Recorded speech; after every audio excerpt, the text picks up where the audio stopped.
They start watchable, and then they get so much worse.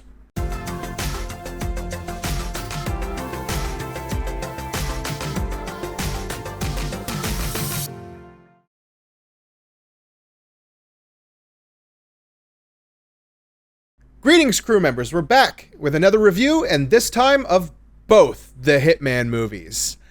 God help me.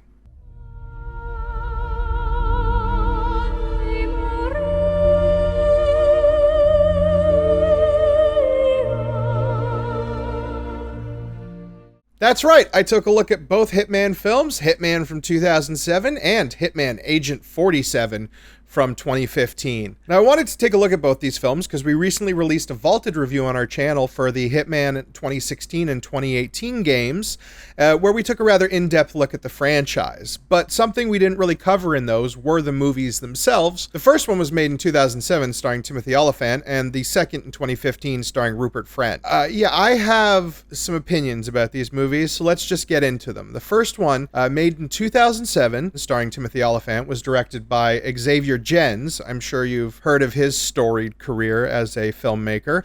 It was also written by Skip Woods, who, weirdly enough, also wrote the second movie we're going to talk about today, Hitman Agent 47, and he is attached to the upcoming Kanan Lynch movie, according to IMDb, so it makes me wonder what exactly he has on the guys at I.O. Now, I want to warn you up front that there will be spoilers for both films when I'm talking about them, but the first one came out over a decade ago, and the second one is so horrible I would not recommend it to anybody, and I'll tell you that right now. Don't watch the second one. The first film is interesting because it begins with the typical 47 as a child, as well as him breaking into the character played by Dougray Scott, Mike Whittier, who is a character unique to this film. He's never appeared really anywhere else in the Hitman franchise. And he is an agent of GIF, which is some kind of fictional Interpol-like organization. And quite frankly, he is too much of this movie. But it begins with 47 breaking into his house and having a conversation with him, a rather threatening conversation. And you instantly get some good character from 47. The movie then flashes back to about 3 months prior, so it establishes this as a framing device. And we see 47 going about his job as a hitman. We learn a bit about the organization, as it's called, not the ICA in this film, from Dougray Scott's character, when he's talking about how 47 is responsible for possibly over 100 murders across the globe, 100 assassinations. And he talks about how this organization takes in wayward children, programs them, beats them, genetically enhances them so that they become these perfect assassins who they then contract out to go murder people around the globe. Which, if you are a fan of the Hitman game franchise, you will recognize as a mashing together of two separate things from the game, which is the Ortmeyer experiments that created Agent 47 and the ICA, which is the contract agency he works for, which are very much separate entities. And we'll talk a bit later about the plot holes that merger creates in this film. 47 is a competent assassin. He even manages to kill a guy that the Joker will copy a couple years later in 2008's The Dark Knight. And then he's hired for his next job, which is to assassinate the Russian president, who is hysterically listed as having moderate politics in his dossier. That'll become especially hysterical given some scenes we see about the character later. Of course, being 47, he expertly does his job. He fires a sniper rifle shot directly through this guy's head, just like he's in level 2 of Hitman Agent 47. He is then told by Diana, who is weirdly presented initially as a robot in this movie, like a speak and spell like robot voice, which I instantly had a big heart palpitation moment about. They're not going to take my girl Diana and make her into a speak and spell. We had a problem. There was a witness in St. Petersburg. How reliable are your sources? Impeccable, as always. he is told that there is a witness. Someone saw him. He didn't get that silent assassin rating after all. And he needs to go take care of her. This is a character played by Olga Kurylenko, who we later learn in the film is the mistress/sex slave of the Russian president. And 47, when he sees her on the streets, instantly recognizes that she does not recognize him, meaning that she was not a witness, and someone takes a shot at him. And then this sets off the sort of driving thrust of the plot, which is that 47 has been set up by his own agency, the organization as it's called in the film, not the ICA. He now has to go on the run with Olga Kurylenko's character, who has also been targeted for assassination, because they both know the secret behind ostensibly what happened with the assassination, which isn't revealed until later towards the end, but giving you guys, the kind of full context, it's because the Russian president had a series of people facially altered to look exactly like him as doubles so that he could be in separate places and be safer from assassination, but it backfires because one of the doubles has him assassinated so that they can then claim he was only injured in the attack, and this double can go on and be the president himself. Kind of the same exact plot that Destro had in the 2 G.I. Joe movies. But 47 has to uncover this, and there's a lot of investigation from him. He's playing a bit of a detective in this movie, which is something that I kind of like. He is also very much a bodyguard in this film, which is something that I'll elaborate on when I finish talking about the second one. But a main problem of these two films is that they very much play not as a Hitman movie, but as a bodyguard movie, where Agent 47 has to protect, in both films, a female character from being killed. They set up a few things throughout the film. You meet Agent Smith, who, if you are a fan of the franchise, you will recognize from the games, though in this movie he's older and treated far more competently than he is in the games. I don't mean that in the sense that he's a better character. I mean that in the sense that he's a more competent character. He's someone who seems to have the same level of ability, at least in political maneuvering, that Agent 47 himself has. There is a phone call from Diana. She basically only has 2 moments in this film, the second moment being redeeming for the first moment where I thought she was a robot, which is there is a voice on the phone, British lady, Diana, saying, 47, I could be killed for calling you to tell you this, but we're coming to get you. You need to get out of there, which is probably the most in line her character is with the characters in the games. But that's it. That's like the only time you will hear a peep from Diana's voice, which is a shame. She deserves to be a much bigger character in 47's story. But we get that from the later games, so it's fine. Yeah, and then so there's a lot of action. There's a lot of shooting. There is a lot of explosions. It's an action film. 47 gets the bad guys, gets away at the end, and is protecting Olga Kurylenko's character from assassination. That's sort of where the film leaves off. So let's talk a little bit more about the sort of points I liked about the movie and the points I didn't like. Right off the bat, I can say the best thing about this movie is Timothy Olyphant. He props up what is a very sort of boilerplate and middle-of-the-road script and plot line.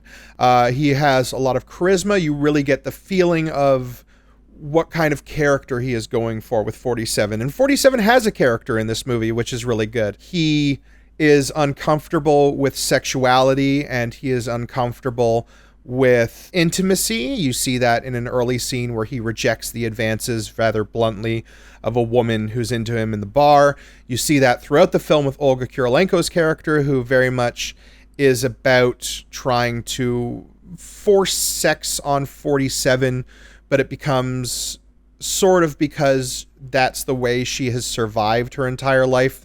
It's a paralleled between the way 47 has had to survive through being a cold, distant murderer, and she has had to survive through using sexuality in her body to at least control the men enough in her life to keep herself alive. And there's some pretty brutal moments involving that in the film. This film is a very hard R film too, which I also like. There's nudity, there's swearing, there's a lot of blood. This is a film that makes me very nostalgic for a period of time before digital blood splatters. There are things in this movie, though, that I do not like and that I think really hold it back. The main one is the merger of the agency program, or the Ortmeyer experiments as they are in the games, with the ICA, because this creates a massive gaping plot hole, which is, if these kids are trained from birth to be assassins, and these kids are programmed and beaten and killed when they don't listen or aren't good enough, why are they then being paid directly for contracts they take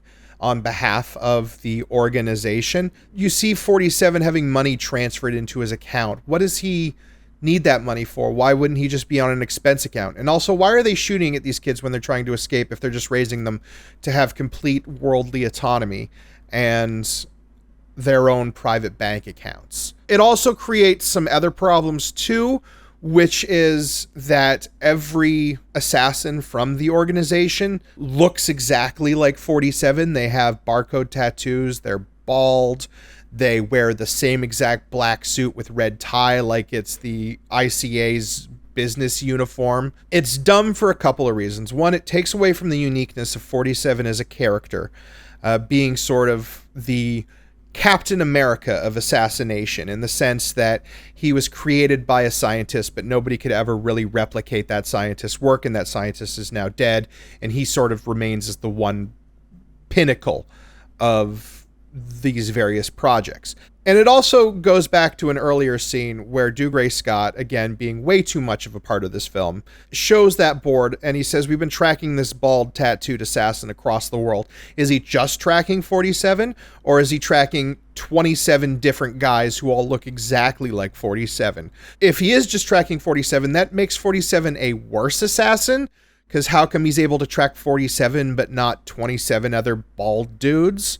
Also, there's one black 47 shown later during a particularly stupid sword fight that makes literal no sense. So does this guy think that occasionally 47 is just posing as a black guy? So yeah, so it seems like they didn't think about the little implications of the changes they made to the overall universe of Hitman.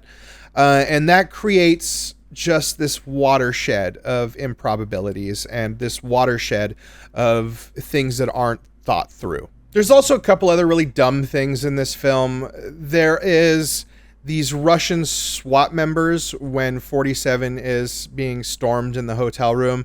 I don't know what the hell these guys are wearing. They look like death troopers. They have giant shoulder pads. They have red glowing eyes. They have tubes coming out of their helmets into their backpacks. This is about the least believable tactical wear I've seen since the SWAT gear in Ocean's 11. I do like how 47 does do something in this movie which is very rare in films, but honestly what should happen the most in films, which is when he has a hostage and a guy points a gun at him and says, drop it, and then the guy takes his gun and goes, I promise I won't shoot, take me. 47 just shoots the guy and then knocks the other dude out, which is honestly what you would do.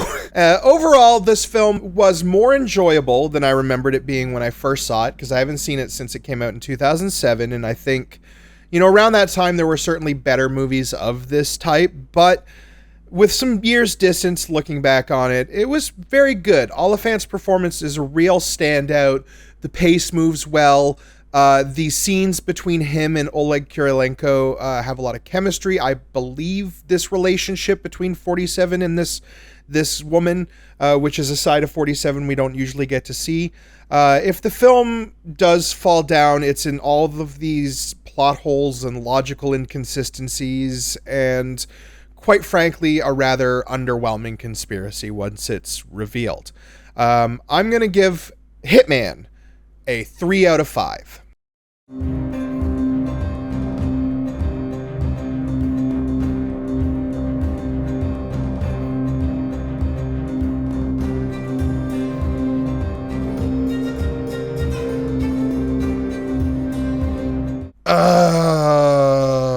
Okay, so now that brings us to Hitman Agent 47 from 2015.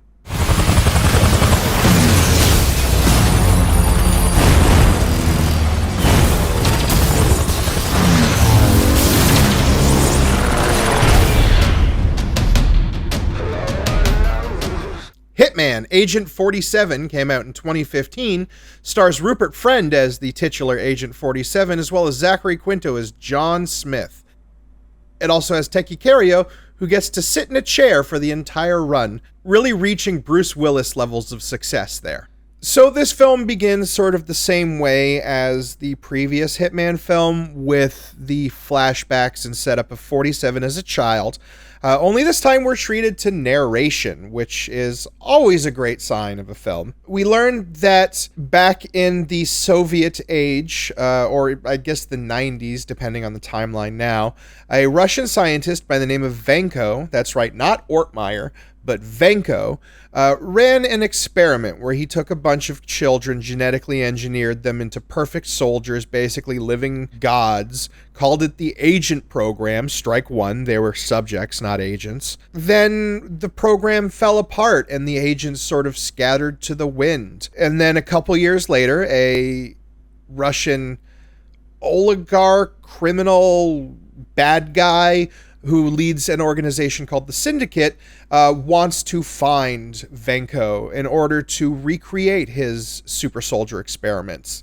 This leads to both Agent 47 as well as Zachary Quinto's John Smith character, who is an agent of the Syndicate, tracking this woman. And this woman is set up very early on from being different. She doesn't like to be touched. She's hypersensitive to sound and noises. She is very knowledgeable and able to call up high statistics and high information in mathematics, especially in relation to this population of Berlin, because she's looking for this Vanko scientist herself. If you have anyone in your life who is autistic, you may see where I'm going with this characterization. And trust me, it gets so much worse. The film ostensibly likes to jump from movie to movie, because for the first act, it's very much the Terminator, with Agent 47 taking on the role of the Terminator and Zachary Quinto's character, John Smith, taking on the Kyle Reese character, where 47 is hunting this woman, ostensibly, as we're told by John Smith, to murder her. They engineered human beings by targeting and enhancing specific genes. The resulting subjects were stronger, faster, more intelligent than normal people. They programmed out pain, fear, even love. They were called agents. And understand that Terminator is out there. It can't be bargained with. It can't be reasoned with. It doesn't feel pity or remorse or fear. And it absolutely will not stop. Ever. Until you are dead. This sort of twist setup is very weak and bad off the bat because, one, we know 47's not the bad guy of the movie because the movie's named Hitman Agent 47, and two, we're told in the opening narration that the Syndicate, the organization that Quinto's character is working for, is the bad guy. They want to restart this super soldier program and hunt down this scientist.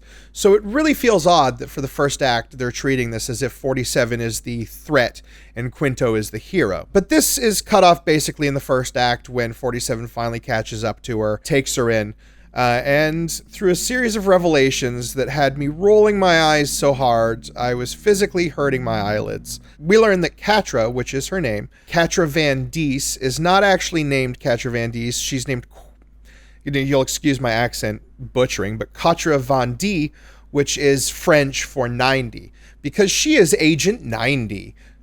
Yeah, that's right. There's a lady that is way better than 47, 45 times better, or whatever the math works out to. Again, she's able to perfectly do the math in her head right off the bat. And we learn that all of these sort of intricacies of how she operates, is not because she's ostensibly an autistic woman, but because she's the next step in human evolution and superpowered and advanced. So yeah, it's ostensibly around the start of the second act that this film switches from being the Terminator to being Dredd, because now you have 47 training this slightly psychic woman to hone her superpowers in order to become the ultimate assassin.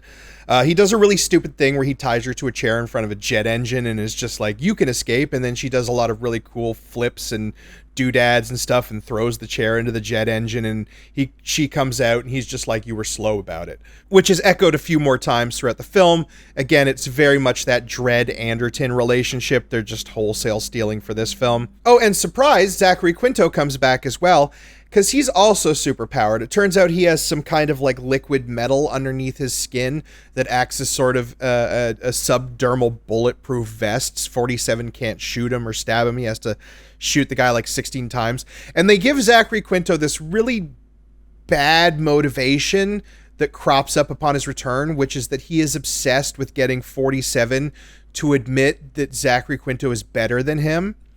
Like, because at one point, he's, like, about to kill 47. He has the upper hand, but he's like, no, you have to say I'm better than you. Say I'm better than you.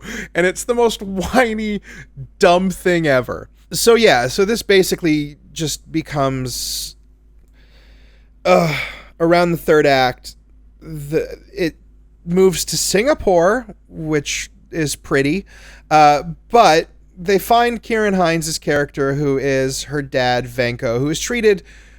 super sympathetically for someone who experimented on children in a program that murdered them if they tried to escape. Like, he is ostensibly playing Nazi scientist Ortmeyer in this film, but he is treated as if he was some kind of burdened genius who was only trying to help the world and was taken advantage of by evil forces that were behind him. Like, he was like a Werner von Braun type character. And then there's some back and forth. They capture Kieran Hines' character. There is, again, the setup about Teki Kario's character, who is the leader of this syndicate organization, and his whole deal is he sits in a little locked room behind a desk all of the time, never leaving, behind so much security. 47 even says at one point that, like, 12 agents have tried to kill this guy, and every one of them has been murdered. And then the final act comes down to, well, now we're Die Hard, because now we're doing a tower action film where they're trying to get to the main bad guy who has decided to come out of his little locked room. In a stunning moment of acting for Teki Kario, he gets to stand up from a desk and walk into another room. Again, he's reached Bruce Willis levels of success. Congratulations, Teki Kario. 47 and Zachary Quinto's superhuman character have this fight where 47 electrocutes him with garrote wire, which will, in an after-credit scene, we learn just have turned him into an albino man, which I think is supposed to be a reference to the albino assassin character from Blood Money, but they're two such wildly different characters that's essentially just the imagery. And then the bad guy blows up in a helicopter because 47 gave Kieran Hines an explosive in his asthma inhaler, which, can I just say, this man is supposed to be set up as having very late stage lung cancer, and this is what he looks like. Yeah, and then the movie ends, and I'm covering a bit more about how this movie ends than the last one because of a very specific, and I think if you were to look up the word hubris in the dictionary, this scene in the film would probably show up as sequel bait, because the door opens and out steps a much more clean-shaved Agent 48, who is also played by Rupert Friend, thus implying that this is a clone of 47. Now, there is some precedent to that in the game series, in that Ortmeyer was directly trying to clone 47, and that's why at the end of the first game there is a bunch of 47 clones running around. That is nowhere near set up in this film. It feels like it's ripped straight from Logan, and it is just the worst. Just the worst. It's just the worst. I can't give you any more depth or a discussion. It is the single worst thing I've seen. And let's talk a little bit about Rupert Friend as Agent 47, because this is not a Timothy Oliphant performance. This 47 has no character. He is not the main character of this film. That clearly goes to Katra. I mean, I would even say Zachary Quinto. 47 has no flaws or pathos. He has no character traits. He has no arc whatsoever in this story. He talks in this weird low voice, and Rupert Friend is doing very bad job covering whatever his natural accent is. I'm not quite sure if he's British or Australian. You love your family. My family? Yes, your wife. Your 2 small children. You love it. I'm not talking about me, we're talking about you. No, we're talking about life and death. They don't even get his tattoo right. It's on the back of his neck and it's white. And his hair is there. He has hair. He's not bald. He's not clean shaven. He has about as much hair as I have now. Yeah, it's not good. He has hair and the character is bad. This movie is bad, guys. Don't watch it. I'm going to give Hitman Agent 47 a 1 out of 5. Because the last time I checked, you're locked in here with me. And I'm the one with the gun. No, Mr. Sanders. You are locked in here with me. And you just brought me mine. None of you seem to understand. I'm not locked in here with you. You're locked in here with me! All right, everybody, thank you for watching. Don't forget to like and subscribe if you're not subscribed. If you are, thank you so much. We had a recent influx of subscribers, and it was really heartening. Thank you so much, guys. We have other videos on the channel. We have our big review of Hitman 1 and 2 up, and honestly, after that and this video here, I am done with Hitman for a while. No, get out of here! Get out! No.